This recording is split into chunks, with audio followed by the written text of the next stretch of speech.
So இந்த நாளிலும் கூட கர்த்தர் என்னை விசேஷமாக இந்த இடத்துல நிற்கும்படியாய் அருளி செய்திருக்கிறார். அதற்கு நான் நன்றி சொல்லிகிட்டே இருக்கலாம்.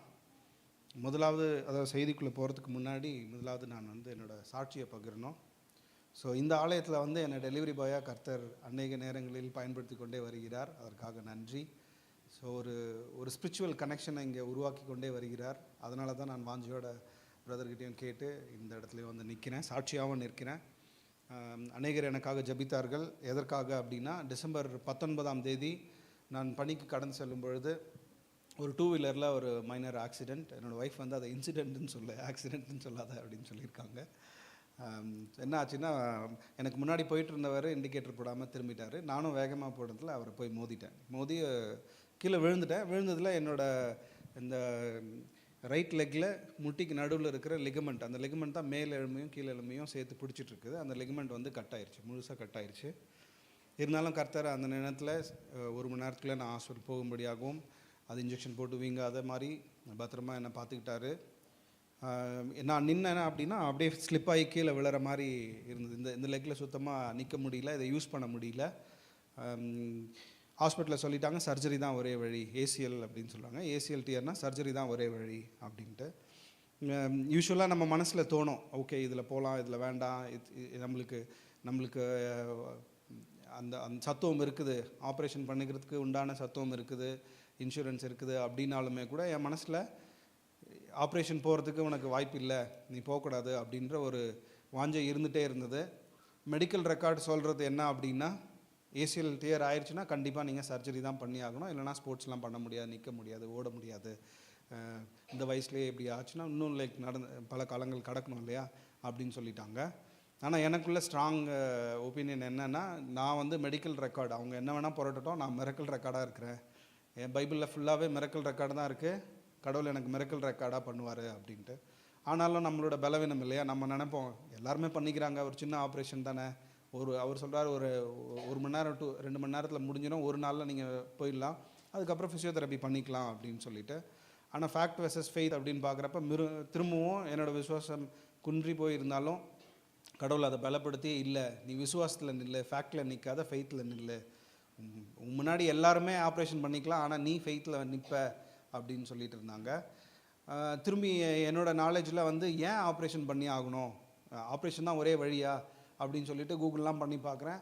அதில் அது தசை திஷு ஒரு ரப்பர் மாதிரி இருக்குது. இந்த மேல் காலுக்கும் கீழ்காலுக்கும் முட்டிக்கு நடுவில் ஒரு ரப்பர் மாதிரி இருக்குது. அந்த இடத்துக்கு பிளட்டு போகாது, பிளட் கனெக்ஷன் கிடையாது, நரம்போ இல்லை சதையோ தோலோ கிடையாது. பிளட்டு போகாதனால அந்த இடத்துல ஆப்ரேஷன் தான் பண்ணி ஆகணும், ஏன்னா ஹீல் ஆகிறதுக்கு வாய்ப்பு இல்லை அப்படின்னு சொல்லிட்டாரு. அப்போயும் என் மனசில் ஸ்ட்ராங்காக உந்துதல் என்ன அப்படின்னா, உன்னோட ரத்தம் போகாது, ஆனால் என்னோட ரத்தம் போகும். காடோட blood can go anywhere and அது பியூரிஃபையும் பண்ணோம், உள்ளத்தை மாத்திரம் இல்லை உடலையும் பியூரிஃபை பண்ணோம் அப்படின்ட்டு. இப்போ 45 நாள் ஆகுது. என்னோடய சாட்சி உங்கள் முன்னாடி நான் நிற்கிறேன். நான் ஆப்ரேஷனுக்கு போகலை, ஒரு 2 வாரமாக ஃபிசியோதெரப்பி போயிட்டுருக்கேன். ஏன்னா இந்த லெக்கு ஃபுல்லாக டீஆக்டிவேட் ஆகிடுச்சதுனால பிரெயின் யூஸ்வலாக அதை டீஆக்டிவேட் பண்ணிவிடும், மறுபடியும் அடிப்படக்கூடாது அப்படின்றதுக்காக இப்போ ஃபிசியோதெரப்பி போயிட்டுருக்கேன். என்னால் நிற்க முடியுது, நடக்க முடியுது. இன்னும் கர்த்தர் எனக்கு பலத்தை கொடுத்து நிச்சயமாக சாட்சியாக நிறுத்துவார். மனுஷனால் கூடாத காரியம் கூட தேவனால் கூடும், சரியா? என்னோடய சாட்சி என்னென்னா, நம்மளோட தேவன் அன்புள்ளவர், அவர் இப்பயும் அற்புதம் பண்ண வல்லமை உள்ளவர். அதுதான் என்னோடய சாட்சி.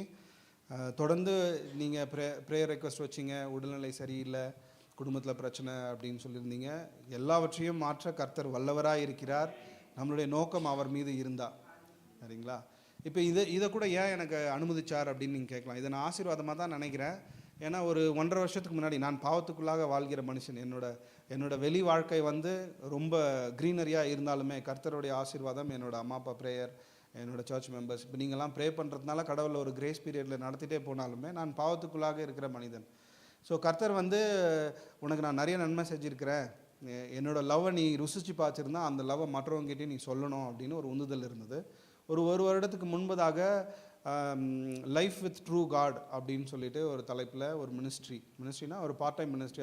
அது மினிஸ்ட்ரின்னு சொல்கிறத விட நான் நிறைய இடத்துல போய் சாட்சி சொல்லணும், கர்த்தரோட ஆழத்தை எனக்கு எப்படி கற்றுக் கொடுத்தாரோ அதை நான் நிறைய இடத்துல ஷேர் பண்ணணும் அப்படின்ற வாஞ்சை தான் எனக்கு இருந்தது. நான் அதை ஸ்டார்ட் பண்ணேன்.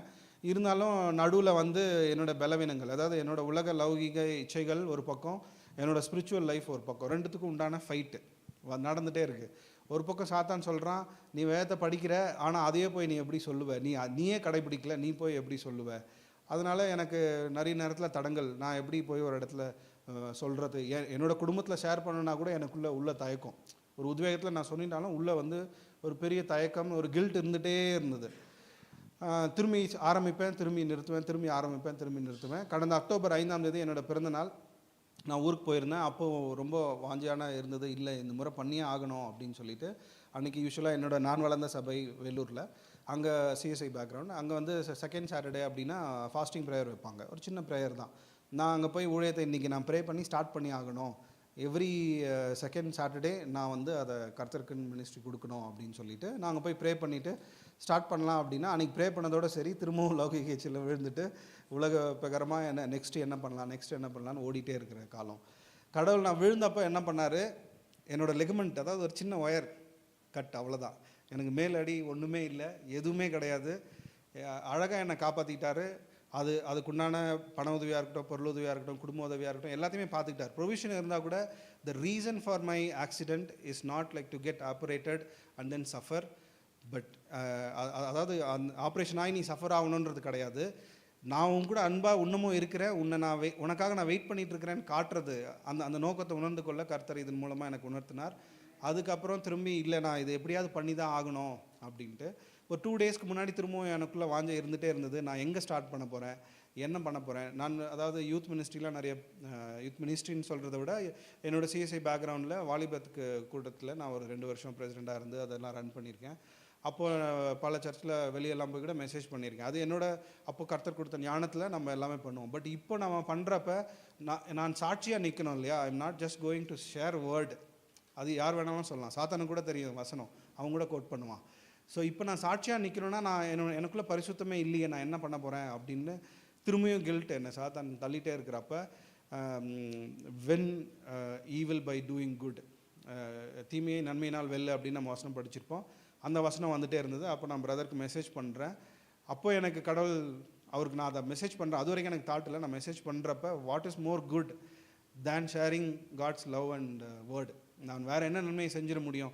நான் காசு நிறைய பேருக்கு கொடுக்கலாம், இல்லை மற்றவங்களுக்கு உதவி செய்யலாம். ஆனால் நான் கர்த்தர் எனக்கு செய்த நன்மை, கர்த்தரோட அன்பை அது எவ்வளோ புனிதமானதுன்னு மற்றவங்ககிட்ட சொல்கிறத விட நான் என்ன நன்மை செஞ்சிட முடியும் அப்படின்ட்டு நான் அவருக்கு மெசேஜ் பண்ணி அப்போ தான் பிரதர்கிட்ட கேட்டேன், நான் சாட்சியாக வந்து இந்த சபையில் நிற்கணும், நான் ஒரு செய்தியை நான் இங்கே ஷேர் பண்ணணும் அப்படின்னு சொல்லிவிட்டு. பிரதரும் அதற்கு உண்டான ஆப்பர்ச்சுனிட்டியை எனக்கு க்ரியேட் பண்ணி கொடுத்தாங்க. அதுக்காக கர்த்தருக்கு முதலாவது நன்றி, சபை மக்களுக்கும் பிரதருக்கும் நன்றி சொல்லுறேன். அவர் அக்செப்ட் பண்ணுறதுக்கு முன்னாடியே அந்த மெசேஜை நான் போட்டுட்டேன். அவர் டெஸ்டிமோனின்னு மட்டும் நினச்சிட்டு இருப்பார். ஆனால் மெசேஜை போட்டுட்டு நான் டெஸ்டிமோனி பண்ண போகிறேன்னா மெசேஜ் பண்ண போகிறேன்னான்னு மனசுக்குள்ளே இன்னொரு கேள்வி. நான் ரொம்ப கன்ஃபியூஸான ஆள். இன்னொரு கேள்வி, கடவுள்கிட்ட அடிக்கடி கொஸ்டின் கேட்டே இருப்பேன். அப்போ அவர் வந்து பெக்யூலராக ஒரு டாபிக் எனக்கு கொடுத்தாரு, உழைப்பு அப்படின்னு சொல்லிட்டு. யூஸ்வலாக பாவத்தை பற்றி நிறைய பேசுவேன். ஏன்னா நான் பாவமான மனிதன், பாவத்துலேருந்து வெளியே வரணும், அதை பற்றி தான் நிறைய டாபிக் எடுப்போம். இல்லை வேறு விதமான டாப்பிக்கு, பெரும்பாலும் ஆசீர்வாதத்துக்குள்ளே போகிறத விட கர்த்தருக்குள்ளே போகிறது எப்படி அப்படின்றது மாதிரி டாபிக் எடுப்போம். உழைப்புன்னு ஒரு பெக்குலியரான டாபிக், அதை பற்றி எனக்கு ஒன்றுமே தெரியாது. ஆனால் கர்த்தர் அதை கொடுத்துட்டாரு. அதை பற்றி மனசில் வந்து இந்த மாடு ஆசை போடுற மாதிரி உள்ளே ஆசை போட்டுகிட்டே இருக்குது. மறுநாள் காலையில் நான் பிரதருக்கு மெசேஜ் பண்ணி, am I going to do only testimony or எனக்கு விண்டோ இருக்கா, மெசேஜ் கொடுக்குறதுக்கு எனக்கு விண்டோ இருக்கா அப்படின்னு நான் கேட்டுட்டேன். அதை கேளுன்னு சொல்லிட்டு உந்துதல் இருந்தது, நான் கேட்டுட்டேன். பிரதரும் சரி ஃபோன் பண்ணி, ஓகே உங்களுக்கு அந்த வாஞ்சை இருந்ததுன்னா அதற்குண்டான ஆப்பர்ச்சுனிட்டி நம்ம சபையில் எப்போவுமே இருக்குது, நீங்கள் வாங்க அப்படின்னு சொன்னார். அதுக்கப்புறம் நான் தொடர்ந்து கர்த்தர்கிட்ட கேட்டே இருந்தால் நான் என்ன சொல்லணும் அதில் என்ன இருக்குது அப்படின்ட்டு. ஸோ அதுதான் இப்போது அது எனக்கும் சேர்ந்த மெசேஜ். ஆக்சுவலாக உங்களுக்கு மட்டும் இல்லை, நான் ஒரு முறை அதை ப்ரிப்பேர் பண்ணேன்னா முதலாவது என் வாழ்க்கையில் அது நிறைவேறணும் அப்படின்னு தான் நான் வாஞ்சியோட கேட்குறது. இன்றைக்கி நம்ம ஆழமாக நோக்கி பார்க்க போகிறது வந்து லேபர். இந்த உலகத்தில் உழைப்புன்றது வந்து எல்லாருக்குமே உண்டானது. அது ஒரு பாஸ்டராக இருக்கலாம், இல்லை ஒரு கூலி தொழிலாளியாக இருக்கலாம், இல்லை ஒரு ஐடியில் வேலை பார்க்குறவங்க, விவசாயிங்க, ஈவன் சின்ன பிள்ளைங்க, ஒரு கர்ப்ப வேதனை, அதை கூட நம்ம என்ன சொல்லுவோம், லேபர் பெயின்னு தான் சொல்லுவோம். இந்த லேபர்ன்றது எல்லாருக்குமே இருக்கிற ஒரு விஷயம் இல்லையா. ஸோ இந்த லேபரை குறித்து கர்த்தர் என்ன சொல்ல வராரு அப்படின்ட்டு நான் தொடர்ந்து கைட் பண்ண சொல்லி கேட்டுகிட்டே இருந்தப்போ சில விஷயங்கள் எனக்கு சொன்னார். சபையில் வேதத்தை வேகமாக வாசிக்கிறவங்க எனக்கு ஹெல்ப் பண்ணுங்கள், ஏன்னா நிறைய வசனங்களை நம்ம பார்க்கணும். ஸோ இன்றைக்கி நம்ம பார்க்க போகிறது என்ன அப்படின்னா லேபர்.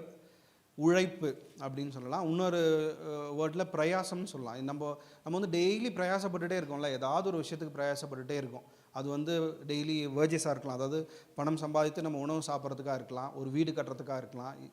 கணவன் மனைவி, இப்போ சிஸ்டர் சொன்னாங்க கணவன் மனைவி ஒரு மனத்தோடு இருக்கணும், அதுக்கு பிரயாசப்படுறதா இருக்கலாம். இல்லை பிள்ளையோட படிப்பு, பிள்ளையோட வளர்ச்சி, ஏதாவது ஒரு விஷயத்துக்கு நம்ம பிரயாசப்பட்டுகிட்டே இருக்கிறோம், சரிங்களா? ஆனால் அது சில நேரத்தில் வாய்க்குது, சில நேரத்தில் தடங்கள் ஆகுது. நிறைய நேரத்தில் வந்து ஒரு குழப்பத்துக்குள்ளாக இருக்கிறது ஏன் அப்படின்னு பார்த்தா அதை தான் நம்ம இப்போ பார்க்க போகிறோம். முதல்ல இந்த உழைப்பு எங்கே ஸ்டார்ட் ஆச்சு? உழைப்புனா என்ன? உங்களோட ஒப்பீனியன் சொல்லுங்களேன், பேசலாம். நம்ம உழைப்புனா என்னன்னு நீங்கள் நினைக்கிறீங்க? அன்றாட தேவைக்கு வேலை செய்யறது. வேறு ஏதாவது ஒப்பீனியன் இருக்குங்களா?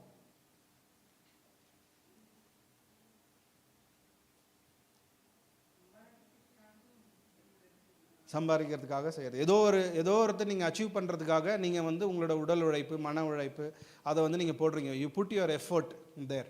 ஆனால் அதனோட பலன் வந்து வரும்னு எதிர்பார்க்குறோம். சில நேரத்தில் முழுமையாக வரும், சில நேரத்தில் குறைபாடுகளாக வரும். எங்கே லேக் ஆகுறோம்? ஸோ அதை தான் நம்ம முழுசாக அண்டர்ஸ்டாண்ட் பண்ணிக்க போகிறோம். ஆதியாகமம் 2ஆம் அதிகாரம் 15வது வசனம்.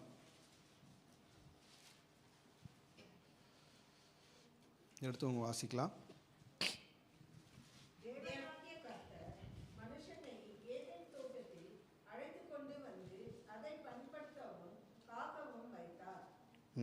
ஸோ அது ஒரு வசனம் தாங்க சிஸ்டர். தேவனாகிய கர்த்தர் மனுஷனை வந்து உருவாக்கிட்டு ஏதேன் தோட்டத்தில் ஃபஸ்ட்டு நீ அதை பண்படுத்து, அதை காத்துக்க அப்படின்னு சொல்கிறார். இங்கிலீஷில் வந்து ஏஎம்பிசியை நான் ரெஃபர் பண்ணுறேன். அதில் வந்து டெண்ட், காட், கீப் அப்படின்னு இருக்கும். டென்ட்னா பண்படுத்துதல், காடுனா பாதுகாத்தல், கீப்னா நிர்வாகம் பண்ணுறது. பேசிக்காக காடு ஒரு கார்டனை கொடுத்துட்டாரு, உனக்கு தேவையான சாப்பாடுலேருந்து எல்லாமே இந்த கார்டனில் இருக்குது, நீ போய் அதை தொடர்ந்து பண்படுத்திக்க, முள்ளு இருந்தால் வெட்டு, அதை பாதுகாத்துக்க, காட் பண்ணிக்க, அதை தொடர்ந்து பண்படுத்திட்டு யூ என்ஜாய், நீ என் கூட சேர்ந்து இந்த ஏதேன் தோட்டத்தில் என்ஜாய். அதுதான் முதல்ல கர்த்தர் வந்து மனுஷனுக்கு கொடுத்த வேலை. நீ இதில் உழ அப்படின்னு சொல்லி கொடுத்தாரு. அப்போ கடவுளோடு சேர்ந்து இருக்கிற வாய்ப்பு நம்மளுக்கு முதல்ல இருந்தது, சரியா? இதுதான் கடவுள் தந்த முதல் அசைன்மெண்ட், மேனுக்கு முதல்ல கொடுத்த அசைன்மெண்ட்டு. ஹீப்ரு வேர்டில் வந்து அந்த லேபருக்கு அவோடா அப்படின்னு சொல்லிட்டு அர்த்தம் இருக்குது. ஹீப்ரு பைபிளில் அதை படிக்கிறப்ப அதுக்கு வந்து டூயல் மீனிங் இருக்குது. ஒரு மீனிங் ஒர்க்கு, இன்னொரு மீனிங் வந்து ஒர்ஷிப்பு. அதாவது கர்த்தர் சொன்ன காரியத்தை செய்கிறது தான் நாம் அவருக்கு செய்கிற ஒர்ஷிப். அதுதான் நம்மளுக்கு ஒர்க்கும் கூட. அதனோட பலன் கர்த்தர் நம்மளுக்கு கொடுக்குறாரு. அதனோட கனியை நம்ம சாப்பிட்லாம், அந்த ஏதேன் தோட்டத்தில் நம்ம பாதுகாப்பாக இருக்கலாம் அப்படின்னு சொல்லிட்டு. இப்போ நீதிமொழிகள் 14:23.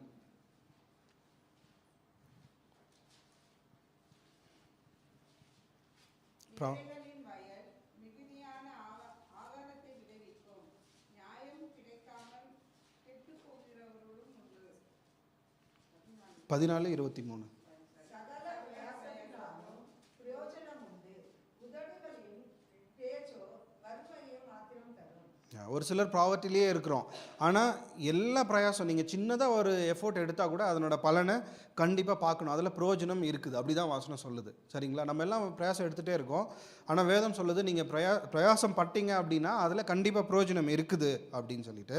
இப்போ அடுத்த வசனம் சங்கீதம் 128:2.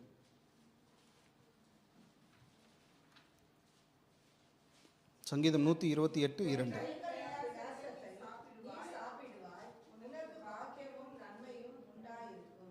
நம்மளோட கையின் பிரயாசத்தை நம்ம சாப்பிட்ணும், நம்மளுக்கு பாக்கியமும் நன்மையும் உண்டாயிருக்கணும். நம்ம உழைக்கிறோம் அப்படின்னா அதனோட சாப்பாடு, அதாவது இதை வந்து நீங்கள் 2 கண்ணோட்டத்தில் பார்த்துட்டே இருக்கணும். பட் நான் just leaving as a question, உங்களோட மைண்டில் ஒரு கேள்வியாகவே வச்சுட்டு போகிறேன். அதுக்குண்டான விடையை நம்ம இமீடியட்டாக பார்க்கலாம். ஸோ உங்களோட கையின் பிரயாசத்தை நீங்கள் சாப்பிட்லாம், சேம் டைம் அது வந்து உங்களுக்கு ஒரு பாக்கியமாகவும் இருக்குது. It's a wellbeing. நம்மளோட பிரயாசம் வந்து நம்மளுக்கு இன்றைக்கி உணவு கிடச்சா போதும் அப்படின்றது மட்டும் இல்லை, சரியா?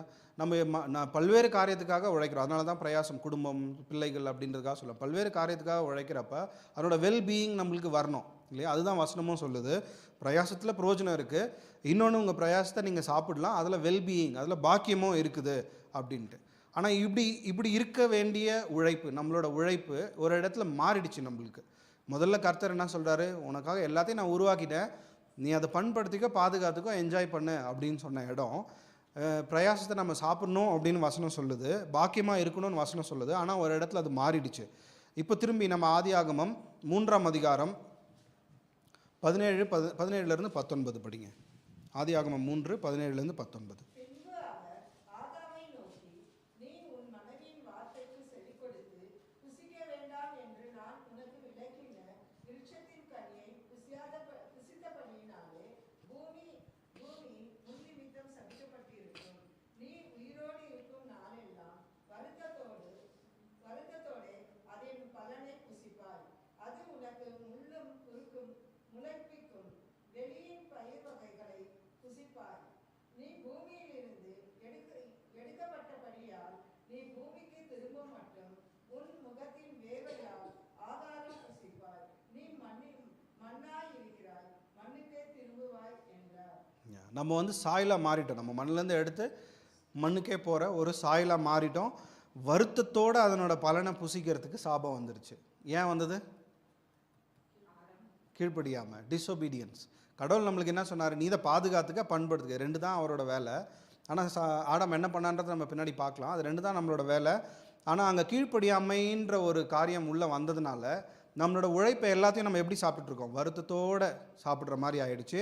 முகத்தோட வேர்வை, அதாவது சாரோ, முகத்தின் வேர்வையால் ஆகாரம். நம்ம வந்து அது ஜாய்ஃபுல்லாக சாப்பிட முடியல, நம்ம பிள்ளைங்களும் சாப்பிட முடியல. எது பண்ணாலும் அதில் ஒரு கஷ்டம் இருந்துகிட்டே இருக்குது. சரிங்களா? நம்மளோட பிரயாசம் என்னவா மாறிடுச்சு? சாரோவாக மாறிடுச்சு. இந்த சாபம் அந்த இடத்துல தான் உள்ளே வருது. இப்போ நீங்கள் ஒரு கேள்வி நம்மக்கிட்ட கேட்கலாம், சரியா? இப்போ அம்பானி எடுத்துக்கலாம், இல்லை நம்ம பெங்களூர்லேயே நிறைய ரெடிஸ் இருக்காங்க, எத்தனையோ பேர் இருக்காங்க. அவங்களாம் எவ்வளோ வெல்த்தியாக இருக்காங்க இல்லையா? நினச்ச காரு, நல்ல வீடு, நல்ல சாப்பாடு நம்ம வெளியரங்கமாக பார்க்குறோம். அப்படி பார்க்குறப்ப எனக்கு மட்டும் ஏன் இவ்வளோ கஷ்டம்? கர்த்தரை தேடாதவங்க கூட சமாதானமாக இருக்காங்க. ஆனால் கர்த்தரை தேடுகிறவர்கள் எப்படி இருக்கிறாங்க? வருத்தத்தோடு சாப்பிட்றவங்க, வேர்வையை சாப்பிட்றவங்களா இருக்கிறோம். ஏன் அப்படின்னு கேட்கலாம். ஆனால் கர்த்தர் நம்மளை அப்படி விடுறவரா? அப்போ இங்கே நம்ம என்ன கேட்கணும்னா, அந்த பிரயாசத்தின் பலன் என்னன்றதை நம்ம முதல்ல புரிஞ்சுக்கணும். இந்த லேபர், இந்த ஃப்ரூட்ஸ் ஆஃப் லேபர். இப்போ நம்ம முதல்ல லேபர்னால் என்னென்னு பார்த்தோம், நம்ம உழைக்கிறது. கர்த்தர் எங்கே முதல்ல லேபர் வந்ததுன்னு பார்த்தோம்.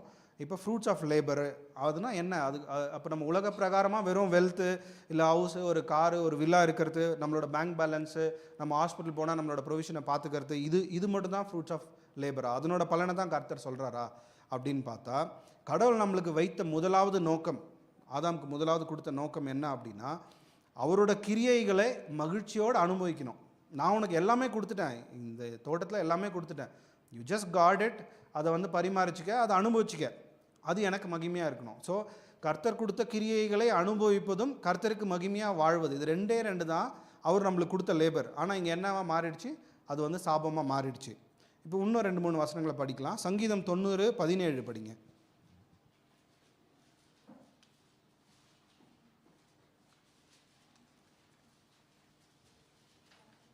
சங்கீதம் 90:17. Psalms 90:17.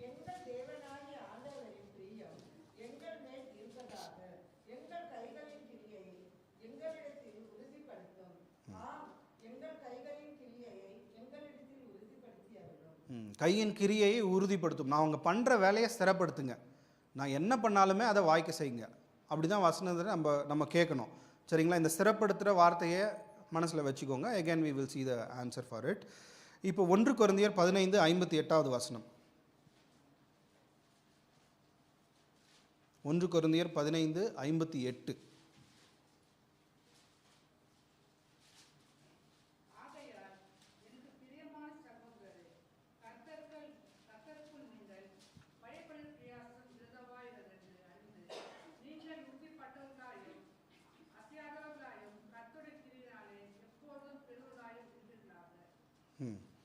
இங்கே வந்து நீங்கள் படுகிற பிரயாசம் விருதாவாக போகாது. ஒன்று, கர்த்தர் நீங்கள் படுகிற பிரயாசத்தை, நீங்கள் உழைக்கிறத ஸ்திரப்படுத்துவார். he is the one who is going to confirm and make it happen. இன்னொரு பக்கம் என்ன அப்படின்னா, நீங்கள் என்ன பண்ணாலும் அது வேஸ்ட்டாக போகாது. ஆனால் அது நம்ம வாழ்க்கையில் இன்னும் நம்ம காண முடியல அப்படின்னா, still there is some gap. அந்த கேப் என்னன்றதை நம்ம பார்க்க போகிறோம். நம்ம முதல்ல வந்து பார்த்தோம், உங்களோட பிரயாசத்தில் பிரயோஜனம் இருக்குது அப்படின்னு பார்த்தோம். 2வது, உங்களோட பிரயாசத்தை நீங்கள் கையில் சாப்பிடலாம், அது உங்களுக்கு பாக்கியமாக இருக்கும் அப்படின்னு பார்த்தோம். இங்கே பார்க்குறோம், கர்த்தர் உங்களோட பிரயாசத்தை சிறப்படுத்துவார் அப்படின்னு பார்க்குறோம். இட் நெவர் கோ வேஸ்டட் அப்படின்னு பார்க்குறோம். இருந்தும் அந்த இடத்துல நம்மளுக்கு கேப் இருக்குது அப்படின்னா, வேர் வி ஆர் லேக்கிங், நம்ம எங்கே வந்து மிஸ் பண்ணுறோம் அப்படின்றது தான் நம்ம தொடர்ந்து பார்க்க போகிறோம். இப்போ ஆதியாகமம் 39:2-3. ஆதியாகமம் 39ஆம் அதிகாரம் வசனம் 2-3.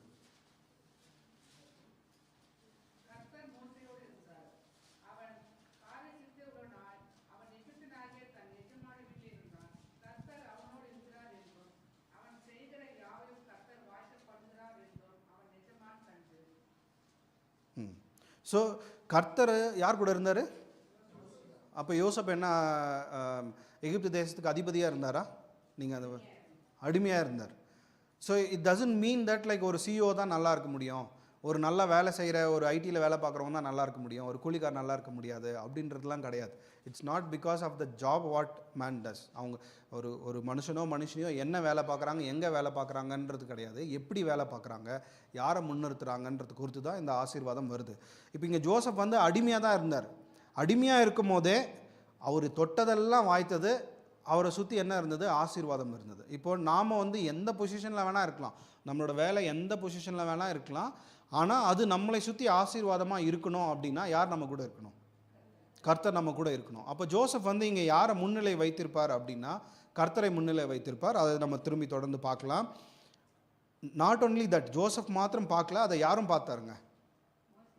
இல்லை யோசேப்பு கிட்ட கர்த்தர் இருக்கிறாருன்றத எஜமானனும் பார்த்தாங்க. அந்த யோசப் வேலை பார்த்த அந்த எஜமானனும் இவங்க கூட கண்டிப்பாக யார் இருக்காங்க?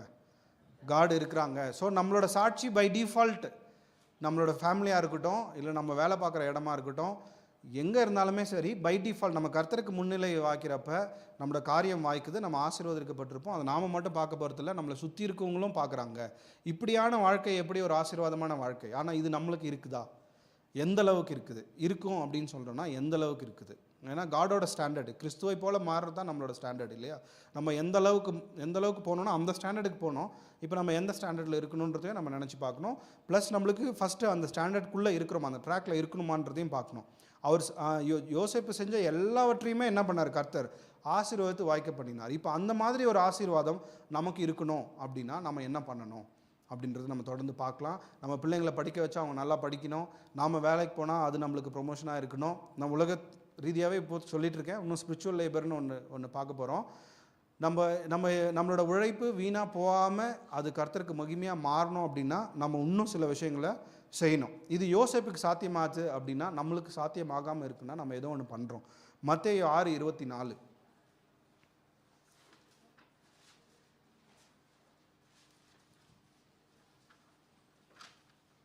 மத்தேயு 6:24 வசனம். இரண்டு எஜமான்களுக்கு ஊழியம் செய்ய ஒரு நாளும் கூடாது. ஒருவனை பகைத்து மற்றொருவனை சிநேகிப்பான், அல்லது ஒருவனை பற்றிக் கொண்டு மற்றொருவனை அசட்டை பண்ணுவான். தேவனுக்கும் உலக பொருளுக்கும் ஊழியம் செய்ய உங்களால் கூடாது. We are not able to serve two master. இப்போ என்னோட கேரக்டர் கூட எப்படின்னா ஒரு பக்கம் உலகம் ஒரு பக்கம் God. I cannot choose two. அப்படி பண்ணனா ஏதாவது ஒரு இடத்துல நான் தடங்கி விழுந்துகிட்டே தான் இருப்பேன் இல்லையா? ஸோ நீங்கள் 2 மாஸ்டருக்கு நீங்கள் பண்ணுற வேலையாக இருக்கலாம், இல்லை ஸ்பிரிச்சுவல் திங்ஸாக இருக்கலாம், எது எடுத்தாலுமே சரி, அதில் கர்த்தரை முன்னிலைப்படுத்தாமல் நம்மளோட உள்நோக்கம் இருந்துச்சுன்னா, என்னோட ஏம் வந்து மணி சம்பாரித்து ஒரு லெவல் போகணும் அப்படின்னு மாத்திரம் இருந்துச்சு அப்படின்னா, இல்லை என்னோடய ஏம் வந்து அவனை விட நான் முன்னாடி இருக்கணும், அதாவது நம்மளோட நோக்கம் சரியாக இல்லை அப்படின்னா நம்ம already serving the other master. நம்மளோட நோக்கம் வந்து கர்த்தரை பின்பற்றுதலாக இருக்கணும். சரிங்களா? ஸோ முதல்ல நம்ம மாஸ்டரை சூஸ் பண்ணணும். நம்ம உழைப்பு வந்து நல்லா இருக்கணும் அப்படின்னா ஹூ இஸ் மை மாஸ்டர், நான் யாருக்கு சர்வ் பண்ண போகிறேன், யாருக்கு நான் ஆன்சர் பண்ண போகிறேன் அப்படின்றத நம்ம சூஸ் பண்ணணும். சரிங்களா? இப்போ நம்மளோட ஃபிசிக்கல் லேபர் அப்படின்னா நம்மளோட உடல் உழைப்பு. இந்த உலகத்தில் நம்மளோட உடல் உழைப்பு வாய்க்கப்படணும் அப்படின்னா நம்ம இன்னொரு விஷயத்தை ஃபிக்ஸ் பண்ணணும். முதல்ல இந்த ஸ்பிரிச்சுவல் லேபர். சரிங்களா? ஸ்பிரிச்சுவல் லேபர்னால் என்ன? இப்போ நம்ம திரும்பி இந்த ஆதியாகமம் 2:15 வாசித்தோம் இல்லையா? அதில் வந்து எனக்கு காலையில் ஒரு கேள்வி வந்தது. வசனத்தில் சொல்லியிருக்கு, பண்படுத்தவும் காக்கவும் வைத்தார் அப்படின்ட்டு. சரிங்களா? இப்போ நான் வந்து என்னோடய வீட்டை சுற்றி ஒரு கார்டனை வச்சுட்டு என் பையனை பார்த்துக்க அப்படின்னு சொல்கிறேன் அப்படின்னா, இல்லை ஒரு வேலையாளை வச்சு பார்த்துக்க அப்படின்னு சொன்னேன்னா, ஐ ஆல்ரெடி காம்பவுண்ட், நான் எல்லாம் காம்பவுண்ட்லாம் போட்டேன். அதை காக்கணுன்னா என்ன, எதுலேருந்து காக்கணும் அப்படின்னு ஒரு கொஸ்டின் வருது இல்லையா? சரிங்களா? கார்டனை உருவாக்கிட்டு ஆதம நீ காக்கணும் அப்படின்னு ஸ்பெசிஃபிக்காக சொல்கிறாரு அப்படின்னா அவன் இன்னும் கவனமாக இருந்திருக்கணும். Why did God says that I need to be protective about.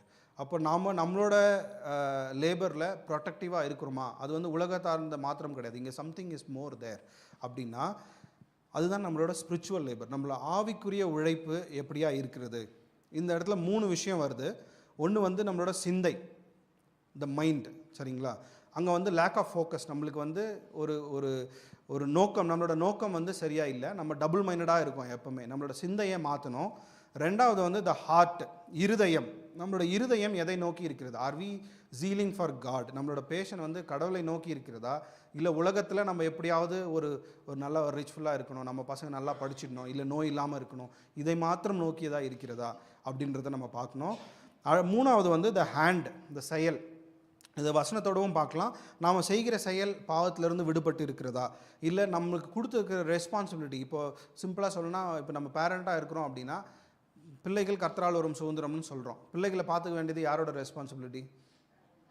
பேரண்ட்ஸோட ரெஸ்பான்சிபிலிட்டி. இப்போ நீங்கள் வேலைக்கு போகிறீங்க, வேலையில் நீங்கள் ஒரு ஆடிட்டராகவோ இல்லை ஒரு மிஷினரி எந்த வேலைன்னா எடுத்துக்கலாம். அந்த வேலையை உண்மையாக செய்யணுன்றது யாரோட ரெஸ்பான்சிபிலிட்டி?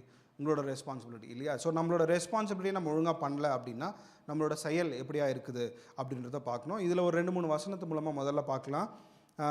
இப்போ நம்ம ஆடம் என்ன பண்ணிட்டோம், முதல்ல காட் பண்ணு அப்படின்னு கடவுள் சொல்லிட்டார். நீ வந்து அந்த ஏதேன் தோட்டத்தை காக்கணும். ஆனால் அங்கே என்ன நடந்துச்சு? இந்த 3வது வசனம் எப்போ சாபமாக மாறுச்சு? கீழ்ப்படியாமல் இருந்தப்ப. ஆனால் இந்த ஸ்னேக் வந்து பாம்பு வந்து முதல்ல வஞ்சித்தது யாரை? ஏவால. இப்போ ஆதாம் கிட்ட he's the God to the garden அப்படின்னா, நீ சாத்தான் சொல்கிறத கேட்காத அப்படின்னு சொல்லியிருக்கலாம் இல்லைங்களா? இல்லை சாத்தானை வந்து கடவுளோட அதிகாரத்தோடு நீ இந்த கார்டனுக்குள்ளே வரத்துக்கே உனக்கு உரிமை இல்லை அப்படின்னு சொல்லியிருக்கலாம். He missed God. அது நம்மளோட ஃபேமிலியாக கூட இருக்கலாம். சில நேரத்தில் நம்மளோட ஃபேமிலியை நம்ம காட் பண்ண மிஸ் பண்ணுறோம்.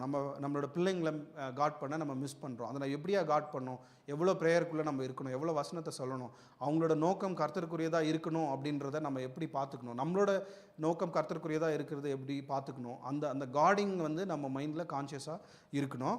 அதுதான் நம்ம மைண்டு, சிந்தைன்னு சொல்கிறோம், இருதயம் சொல்கிறோம், செயல்னு சொல்கிறோம். ப்ராவர்பு 4:23, நீதிமொழிகள் 4:23 வசனம்.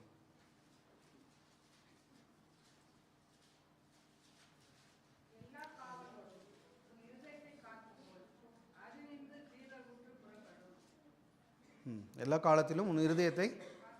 அப்போ நம்ம காக்க வேண்டியது என்னது? நம்மளோட இருதயம். முதலாவது நம்மளோட இருதயத்தை நம்ம காத்துக்கணும். நம்ம நிறைய நேரத்தில் நம்ம தவழ்ந்து போகிறோம், சரி, லைக் சோர்வு விட்டு போகிறது எந்த இடத்துல?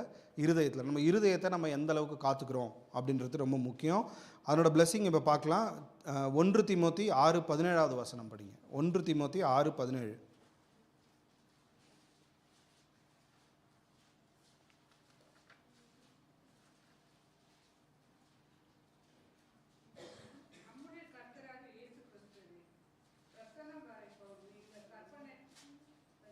ஒன்று தீமோத்தேயு 6:17 வசனம்.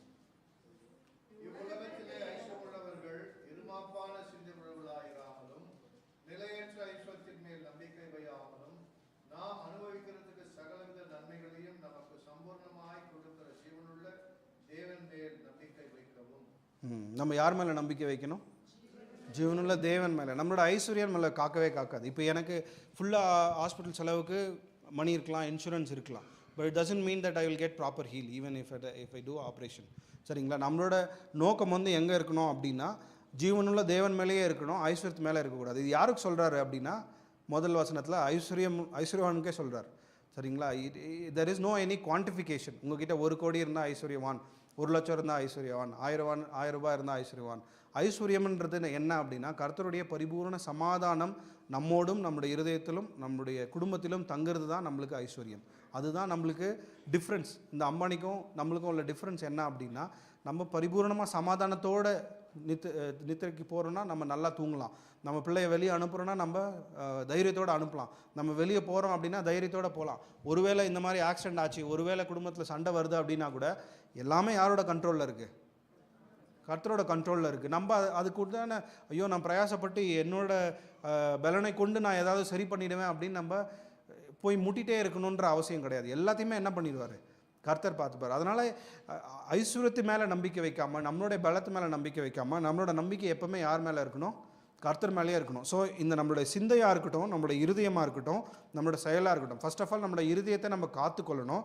இந்த 1ஆம் அதிகாரம் தீமோத்தி 6 வந்து இன்னும் 16 20 வருஷம் படிச்சிங்கன்னா அதனோட முழு மீனிங்கும் கூட இன்னும் அங்கே நல்லா வரும். அங்கேயும் இருதயத்தை காத்துக்கொள்ளணும் இன்னொரு வசனம் இருக்கும்.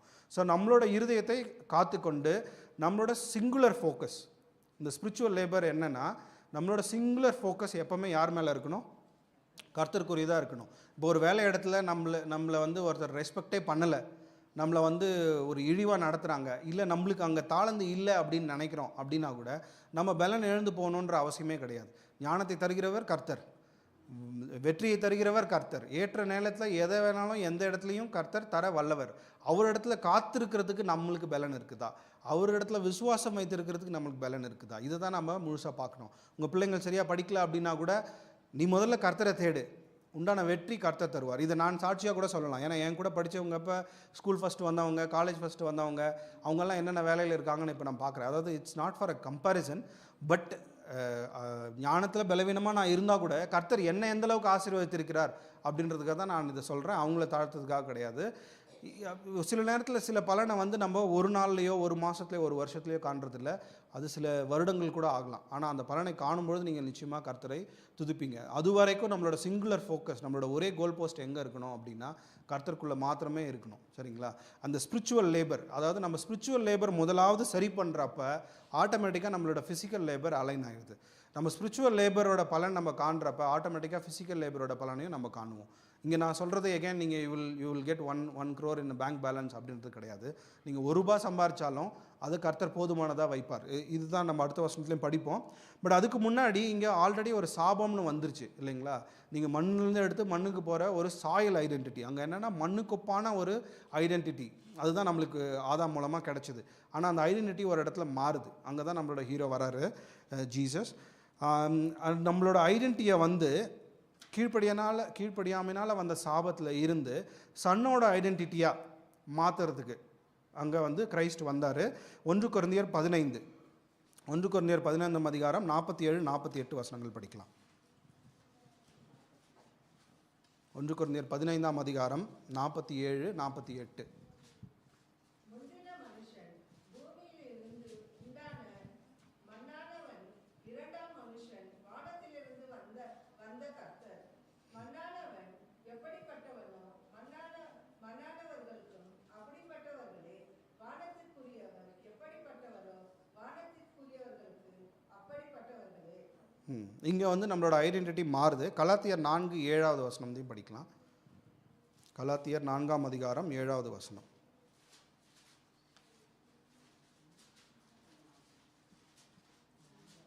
ஆகையால் இனி நீ அடிமையாயிராமல் புத்திரனாயிருக்கிறாய். நீ புத்திரனே ஆனால் கிறிஸ்து மூலமாய் தேவனுடைய சுதந்திரமாய் இருக்கிறாய். ஸோ முதலாவது 1 கொரிந்தியர் 15 நம்ம பார்த்தோம், மண்ணிலேருந்து எடுத்தவன் மண்ணுக்கு போவோம், ஆனால் வானத்திலேருந்து வந்தவர் கர்த்தர்.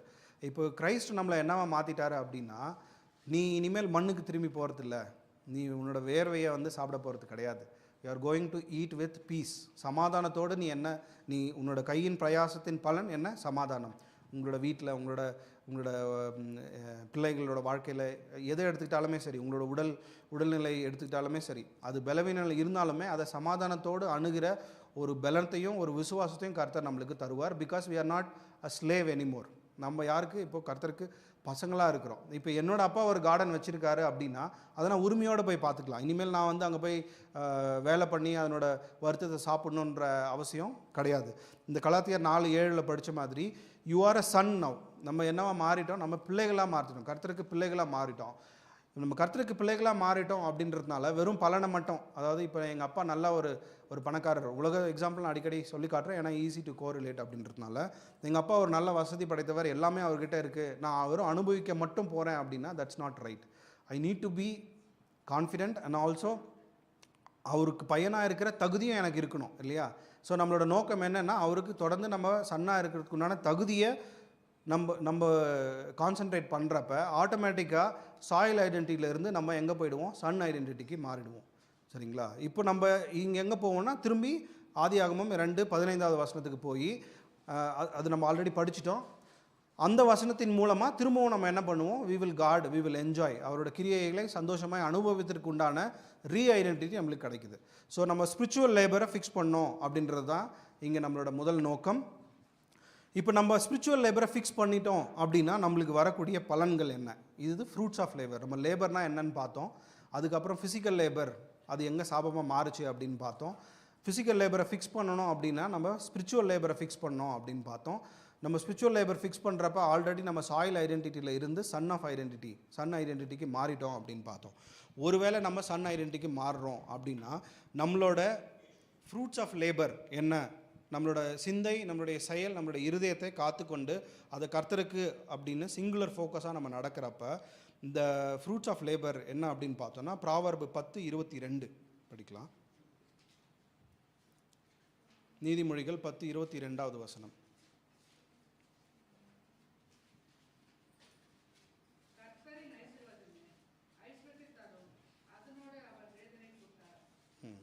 கர்த்தர் கொடுக்குற ஐஸ்வர்யத்தில் கர்த்தர் என்ன கூட்ட மாட்டார்? வேதனையை கூட்டவே மாட்டார். நீங்கள் எகெயின் ₹1 சம்பாதிக்கலாம், 1 கோடி சம்பாதிக்கலாம், the peace is there or not, அதுதான் அதனோட சாராம்சம். கர்த்தர் அதை ஆசீர்வதிக்கும் பொழுது அதில் he never add any sorrow. நம்ம உலக பிரகாரமாக நினைக்கலாம், இல்லை எனக்கு பெயின் இருக்குதே, இப்போ நான் கூட சொல்லலாம் எனக்கு பெயின் இருக்குதா, but that is not the sorrow. ஏன்னா கர்த்தர் என் மீது அன்பு வைத்திருக்கிறான்ற சந்தோஷம் இந்த பெயினை விட ரொம்ப ஜாஸ்தி. ஏன்னா இது உலகத்தில் நம்ம டெம்பரரியான லைஃப்பில் தான் கொஞ்ச நாள் இருக்கிறோம், அதில் கஷ்டங்கள் கண்டிப்பாக வரும். ஆனால் அதையும் நம்மளோட நோக்கத்தை கர்த்தர் மேலே வைத்து, கர்த்தர் இது உமக்கு மகிமையாக நீங்கள் மாற்றுங்க அப்படின்னு சொல்லி கேட்குறப்ப அது என்ன சாராவானா இருக்கட்டும், அவர் கொடுக்குற ஐஸ்வர்யம் எப்படியா இருக்கும்னா சமாதானம் உரியதாக இருக்கும், அதில் சாரோ இருக்கவே இருக்காது. So it's called blessing of peace. One of the fruit blessing of peace. இந்த சமாதானத்துக்கு உண்டான ஐஸ்வர்யம் நம்மளோட வாழ்க்கையில் முதலாவது என்ட்ராகும். ரெண்டாவது அபவுண்டிங் சஃபிஷியன்சி, எப்பொழுதும் போதுமானவை. இது என்ன வசனம் அப்படின்னா 2 கொரிந்தியர் 9:8. 2 கொரிந்தியர் 9:8.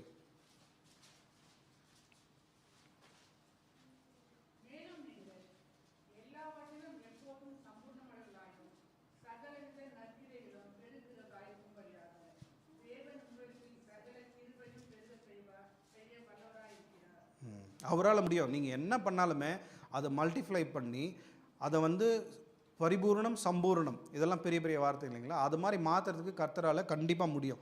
அது எகெயின் படிப்பாக இருக்கலாம், உங்களோட வேலையாக இருக்கலாம், இல்லை குடும்பத்தில் இருக்கிற ஏதாவது ஒரு தேவையாக இருக்கலாம், எதாக இருந்தாலுமே சரி, த அபண்டிங் சஃபிஷியன்சி, உங்களுக்கு எது போதும் அப்படின்னு கர்த்தர் உங்களுக்கு கரெக்டாக வைக்கிறதுக்கு அவர் வல்லவராக இருக்கிறார். அது நம்ம முதல்ல நம்பி அதை ரிசீவ் பண்ணணும். இப்போ நம்ம ஒரு மரம் நடுறோம், அதில் ஒரு ஃப்ரூட் வருது சரிங்களா, நம்ம உழைக்கிறோம், மரம் வந்துருச்சு, கர்த்தர் அதனோட கனியை கொடுத்துட்டார் அப்படின்னா கனி தானாக நம்மளோட மவுத்துக்கு வருங்களா? நம்ம என்ன பண்ணணும்?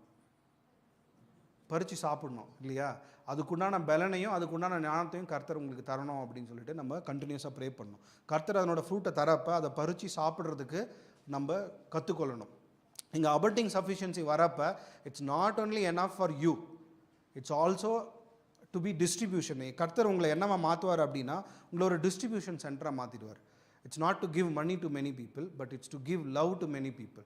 It's give blessing to many people. உங்கள் குடும்பத்தில் சமாதானம் இருக்குது அப்படின்னா நீங்கள் போகிற இடத்துல, இன்னொரு வீட்டுக்கு போகிற இடத்துல, நீங்கள் ஆஃபீஸ் போகிற இடத்துல அங்கே சமாதானம் வரும். இது என்னோடய வேலையில் நான் நிச்சயமாக பார்த்துருக்குறேன்.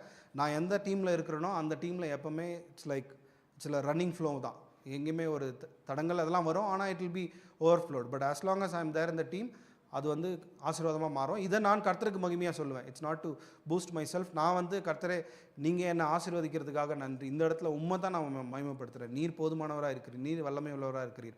மற்றவங்க உங்களை தெரிஞ்சு கொள்கிறாங்களா இல்லையான்றது முக்கியம் கிடையாது.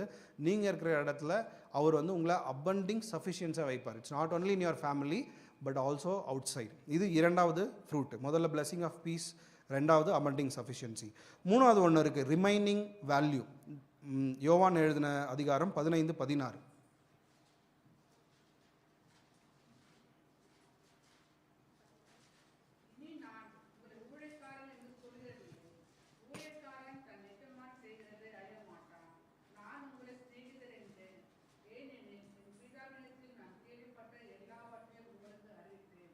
யோவான் 15:16. நீங்கள் என்னை தெரிந்து கொள்ளவில்லை, நான் உங்களை தெரிந்து கொண்டேன். நீங்கள் என் நாமத்தினாலே பிதாவை கேட்டுக்கொள்வது எதுவோ அதை அவர் உங்களுக்கு கொடுக்கத்தக்கதாக நீங்கள் போய் கனி கொடுக்கும்படிக்கும் உங்கள் கனி நிலைத்திருக்கும்படிக்கும் நான் உங்களை ஏற்படுத்தினேன். ஆமென். அவர் நம்மளை என்னவா பண்ணுறாருன்னா, நீங்கள் என்ன கேட்குறீங்களோ, ஆனால் அது பிதாவின் சித்தமாக நம்ம கேட்கணும். ஸோ இட்ஸ் நாட் லைக் எனக்கு 1 கோடி பேங்க் பேலன்ஸில் போட்டு விடுங்க அப்படின்னு கேட்குறது கிடையாது. கர்த்தாவே இன்னை நாளை கடத்துறதுக்கு எனக்கு உதவுங்க, இந்த பலவீனத்தில் பலத்தை கொடுத்து என்னை வழிநடத்துங்க, என் குடும்பத்தில் பிரச்சனை இருக்கிறப்ப அதை உம்முடைய நாவுக்கு மகிமையாக சால்வ் பண்ண எனக்கு உதவுங்க, என் பிள்ளைகள் ஞானத்தில் குறைவுள்ளவர்களாக இருந்தாலுமே அவங்களுக்கு ஞானத்தை கொடுத்து இந்த உலகத்தில் உம்முடைய நாமத்துக்கு மகிமையாக அவங்கள நிலைநிறுத்துங்க. ஸோ அதை கர்த்தருக்குரியதாக நம்ம கேட்டுகிட்டே இருக்கிறப்ப அவர் அதை bless பண்ணி நாம் நிலைத்திருக்கிற கனியாக நம்மளை மாற்றுவார். ஸோ ஆல்ரெடி பார்த்துட்டோம், blessing ஆஃப் பீஸ் உங்கள் வீட்டில் இருக்கும். ரெண்டாவது, you will not just sufficient for your self, you will B abunding sufficiency to many people. Distribution centre அவங்கள மாற்றுவார். It's not just one time, அதுதான் இங்கே ரிமைனிங் வேல்யூ அப்படின்னு பார்க்குறோம். நிலைத்திருக்கிற கனி இங்கே என்ன அப்படின்னா, you will not just one time, you will be continuous. Your generations, உங்களோட ஃபேமிலி, உங்களோட ஆஃபீஸ், எது சின்ன காலக்குரியதாக எடுத்துக்கலாம், இல்லை ஹை டைம்லனா எடுத்துக்கிட்டாலுமே சரி, உங்களை நிலைத்திருக்கிற கனியாக அவர் வைப்பார். நீங்கள் கேட்கிற காரியம் கர்த்தரிடத்தில் வாய்க்கும் பண்ணும்படியாக அவர் வைப்பார். அதை நிறைவேற்றுகிறவராக கர்த்தர் எப்பொழுதுமே இருப்பார். ஸோ நம்ம ஸ்பிரிச்சுவல் லேபர், அதாவது ஆவிக்குரிய உழைப்பு நம்ம எடுக்கிறப்ப நம்மளோட ஃபிசிக்கல் லேபர் ஆட்டோமேட்டிக்காக மாறிடுது. ஆவிக்குரிய பலனோடு சேர்ந்து நம்மளோட ஃபிசிக்கல் லேபருக்கு உண்டான பலனையும் நம்ம சமாதானத்தோடு சாப்பிடுவதற்கு கர்த்தர் என்றென்றுமே அருளி செய்ய கிருபை உள்ளவராக இருக்கிறார், பலன் உள்ளவராக இருக்கிறார். ஸோ இந்த 3 தான் ஃப்ரூட்ஸ் ஆஃப் லேபர்னு நம்ம சொன்னது. Blessing of peace, abunding sufficiency and remaining value. So இது 3 நம்மளுக்கு வரப்போ ஒரு விஷயம் நம்மளை நம்மக்கிட்ட இருந்து போயிடும். என்னென்னா ஆன்சைட்டி. யுவர் ஆன்சைட்டி, நீங்கள் எதுக்காவது கவலைப்பட்டுட்டே இருக்கிறீங்க அப்படின்னா, இப்போது இங்கிலீஷில் 2 வார்த்தை இருக்குது, ஆல்மோஸ்ட் நிறைவுக்குள்ளே தான் இருக்கிறோம். ஒன்று காஷியஸ், அதாவது ஏதாவது ஒருத்தர் குறித்து நம்ம கவனமாக இருக்கிறது, அதில் தப்பே கிடையாது. You B cautious. இங்கே கீழே நடக்க போகிறோம், இந்த பள்ளம் இருக்குது, விழாமல் இருக்கிறதுக்கு காஷியஸாக இருக்குது. ஆனால் ஐயோ ரோட்டில் போனாவே பள்ளம் இருக்குது, ரோட்டில் போனாவே ஆக்சிடென்ட் நடக்குது, நீங்கள் ஆன்ஷியஸாக இருந்தீங்கன்னா then you cannot do anything. சரியா? எங்கே போனாலுமே அந்த ஆன்சைட்டின்னு சொல்லுவாங்க, அதாவது ஒரு ஸ்ட்ரெஸ்ஃபுல்லாகவே இருக்கிறது. நம்ம ஸ்பிரிச்சுவல் லேபர் நம்மளுக்கு வரப்போ நம்ம ஆன்சைட்டி மாறி what we will get into confident. என் தேவன் எனக்காக பரிபூர்ணமாக இருக்கிறார், அதனால் நான் எதை பற்றியும் கவலைப்படவே தேவையில்லை. அது வியாதியாக இருக்கட்டும், பண கஷ்டமாக இருக்கட்டும், மன கஷ்டமாக இருக்கட்டும். ஆனால் அதை காட்டிலும் நம்ம கர்த்தர் ஸ்பிரிச்சுவல் லேபருக்கு அதிகமாக இம்பார்ட்டன்ட் கொடுக்குறப்ப நம்ம கான்ஃபிடென்ட்டாக சமாதானமாக இருக்கலாம். உலகம் ஃபுல்லாக நிலநடுக்கம் வந்தால் கூட நம்மளோட இருதயத்தில் என்ன வராது? நிலநடுக்கம் வரவே வராது. So your Lord is your provider and he will take care of all. இதுதான் நான் நிறைவுக்கு சொல்ல போகிறது. இன்னொரு கடைசியாக ஒரு விஷயத்த சொல்லிட்டு முடிச்சிடுறேன். நீங்கள் செய்கிற வேலை கடவுளுக்காக, சில நேரத்தில் நம்ம சொல்லுவோம், நான் கர்த்தருக்காக தான் ஓடிட்டே இருக்கிறேன், ஆனால் என்னோடய காரியங்கள் என்ன ஆகலை, வாய்க்கவே இல்லை. நான் டெய்லி ப்ரே பண்ணிட்டு தான் இருக்கிறேன், ஆனால் என் காரியம் வாய்க்கவே இல்லை. என் பிள்ளைங்களை டெய்லி சண்டே ஸ்கூலுக்கு அனுப்பிச்சிட்ருக்கேன், சர்ச்சுக்கு அனுப்பிச்சிட்ருக்கேன், ஆனால் என் காரியம் வாய்க்கவே இல்லை. ஹாஸ்பிட்டலில் ப்ரே பண்ணுறேன், காரியம் வாய்க்கல. குழந்தைக்காக ப்ரே பண்ணுறேன், காரியம் வாய்க்கல. நம்ம முதல்ல அவரோட சித்தத்தை தேடணும். We need to learn to work with God. Working for காடுன்றது, நம்ம போய் ஆஃபீஸில், இப்போ நம்ம ஒரு ஆஃபீஸில் போயிட்டு வேலை பண்ணிகிட்டே இருக்கலாம், நம்ம சம்பாதிக்கிறோம், மேனேஜருக்காக வேலை பார்த்துட்டே இருக்கிறோம், ஆனால் அந்த உழைப்பு சம்பளம் வரும், ஆனால் அதை நம்ம அனுபவிக்க முடியாது. we are not just here to work for God, we are not slave, we are son அப்படின்றப்ப we need to work with God. கடவுளோட சேர்ந்து அவரோட சித்தத்தை, இன்றைக்கி போய் நான் மேனேஜர்கிட்ட இன்றைக்கி என்ன வேலை பண்ணணும், நீங்கள் என்ன ஏம் வச்சுருக்கீங்க அப்படின்னு கேட்டு தான் நம்ம அந்த வேலையை ஸ்டார்ட் பண்ணுவோம். அந்த மாதிரி ஒரு நாளும் இன்றைக்கி உங்கள் கூட நான் என்ன வேலை செய்யணும், இன்றைக்கி இந்த இடத்துல போனால் நான் என்ன சொல்லணும், இன்றைக்கி இந்த இடத்துல போனால் என்ன விஷயங்களை நான் கற்றுக்கணும், அந்த மாதிரி ஒரு விஷயத்தையும் ஒர்க் வித் காட் அதை நம்ம லேர்ன் பண்ணிக்கிட்டோம் அப்படின்னா your Lord will always be your provider and he will take care of all. So சுருக்கமாக சொல்லணும்னா, நம்மளோட உழைப்பு, நம்மளோட ஃபிசிக்கல் லேபர், நம்மளோட உடல் உழைப்பு, நம்மளோட ஆவிக்குரிய லேபர், நம்மளோட ஸ்பிரிச்சுவல் லேபர், நாலாவது பார்த்த விஷயங்கள் த ஃப்ரூட் ஆஃப் லேபர், இந்த கனி இந்த உழைப்பினுடைய கனிகள், இது எல்லாத்தையும் நம்ம மாற்றணும். நம்மளோட வாழ்க்கையை திரும்பி மாற்றணும், சமாதானத்துக்குரிய மாறணும் அப்படின்னா நம்மளோட focus has to go back to God. அவரோடு சேர்ந்து வேலை பார்க்குறவங்களா, அவரோட மகன்களாக நம்ம மாறணும். we are not slave. So இதுதான் இன்றைக்கி நம்ம கர்த்தருக்குள்ளே தெரிஞ்சுக்கொள்ள விஷயம். இது எனக்கும் உங்களுடைய வாழ்க்கைக்கும் பிரயோஜனமாக இருக்க ஒரு சிறு ப்ரேயரோடு நம்ம முடிக்கலாம். எங்கள் அன்புள்ள நல்ல தகப்பனே, கர்த்தாவே, இந்த காலை வேளையிலே நீர் எங்களை ஆசீர்வதித்து பலப்படுத்தி இந்த வசனங்களை தெரிந்து கொள்ளும்படியாய் நீர் எங்களை இந்த இடத்துல நிலைநிறுத்துனதுக்காக நன்றி கர்த்தாவே. நாங்கள் வருடாந்தோறும், மாதந்தோறும், நாட்கள் தோறும் அன்பு தகப்பனே அப்பா அயராமல் உழைத்து கொண்டே இருக்கிறோம். ஆனால் வேர்வையின் அப்பத்தை சாப்பிடுவர்களாய் அல்லாமல் கர்த்தாவே உம்முடைய மகன்களாய், உம்முடைய பரிபூரணத்திலே, உம்முடைய சமாதானத்திலே பங்கு கொள்ளுவர்களாய் நாங்கள் மாற கிருபை தாங்க. அற்பமாக இருக்கிற இந்த உலகத்திலும் இந்த ஐஸ்வர்யத்திலும் நாங்கள் நம்பிக்கை வைக்காமல் தேவனே உம்மீது நம்பிக்கை வைத்து, என் தேவன் எல்லாவற்றையும் பார்த்து கொள்வார், என்னுடைய பலவீனத்தில் கூட அவருடைய கிருபை எனக்கு பலனாய் விளங்கும் என்று நம்புகிற அந்த ஒரு வைராக்கியமுள்ள விசுவாசத்தை நீர் எங்களுக்கு தர கிருபை தாங்க. அன்பு தாப்பன், இந்த ஸ்பிரிச்சுவல் லேபரில் நாங்கள் தொடர்ந்து வளர முதலாவது கிருபை தாங்க. அதை நாங்கள் பார்த்துக்கொள்ளுகிற அப்போ இந்த physical labour automatically will take care, the fruits of labour will automatically take care. அப்பா, நாங்கள் ஸ்பிரிச்சுவலாக இன்னும் அதிகமாய் வளர எங்களுக்கு உதவி செய்யுங்க. அன்பு தாப்பனே, நீர் எங்களுக்கு கொடுத்துருக்கிற இந்த இருதயத்தை காட் பண்ண எங்களுக்கு உதவுங்க சுவாமி. while we are guarding it, while we are protecting it, அதை நாங்கள் நர்ச்சர் பண்ணுறப்ப, அதை நாங்கள்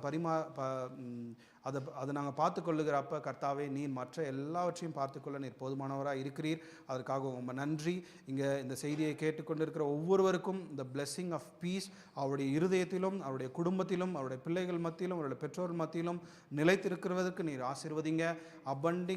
abunding sufficiency அவங்க வீட்டில் இருக்கணும் சுவாமி. அப்பா, it's not just in the money but also in their heart. அவள் செய்கிற காரியங்கள் எல்லாம் மல்டிப்ளை ஆகி அவங்க டிஸ்ட்ரிபியூஷன் சென்டராக உம்முடைய நாமத்துக்கு மகிமையாக மாறணும் சுவாமி. It is not just one time and then leave it, but they need to be a remaining value. நிலைத்திருக்கிற கனியாய் அவர்கள் வேண்டுகிறது கர்த்தரிடத்தில் பெற்றுக்கொள்ளும்படியாக அவர்கள் நிலைத்திருக்கிற கனியாக மாறணும். அப்படிப்பட்ட ஒரு ஆசீர்வாதத்தை நீர் அவர்கள் மத்தியிலே கட்டளையிடவும், என்னுடைய வாழ்க்கையில் கட்டளையிடவும், பிரதரோட வாழ்க்கையில் கட்டளையிடவும், இந்த மெசேஜை கேட்குற ஒவ்வொரு வாழ்க்கையிலும் நீர் கட்டளையிட வல்லவராக இருக்கிறீர். இது எங்களுடைய விருப்பம் அல்ல, நாங்கள் உண்மை தெரிஞ்சு கொள்ளலை சுவாமி. வசனத்தை கேட்டது போல் நீங்கள் தான் எங்களை தெரிந்து கொண்டுங்க. நீங்கள் இதை எங்கள் வாழ்க்கையில் வாய்க்க செய்து உமக்கென்று உண்மை ஒத்துமாய் வாழ்கிற நல்ல ஒரு வாழ்க்கையை, பரிபூர்ண ஒரு வாழ்க்கையை, சமாதானத்துக்குரிய வாழ்க்கையை, உலகத்துக்கு ஒப்பானதல்ல ஆவிக்குரிய வாழ்க்கையை நீர் எங்கள் ஒவ்வொருவருக்கும் கட்டளையிட வேண்டுமாய் அப்பா, ஜீவனுள்ள தேவனிடத்தில் அப்பா கர்த்தரின் மூலமாய் கெஞ்சு மன்றாடி கேட்டுக்கொள்கிறோம். ஜீவன் நல்ல தகப்பனே, ஆமேன்.